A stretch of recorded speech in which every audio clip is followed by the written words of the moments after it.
I'm going to show you how to reset all network settings on the Redmi Note 15 Pro. Now this helps to fix connectivity issues, whether it's Wi-Fi network, mobile network, Bluetooth network. You can actually reset all these networks.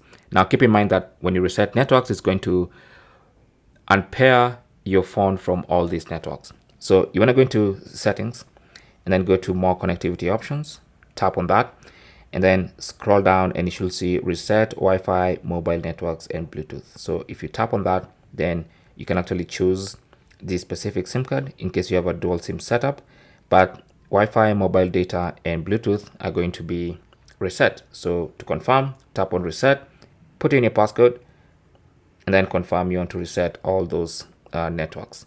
And you can see immediately Bluetooth turns off, turns on again. You can see we are already immediately disconnected from Wi-Fi because all these connections have been reset. Thanks for watching and good luck.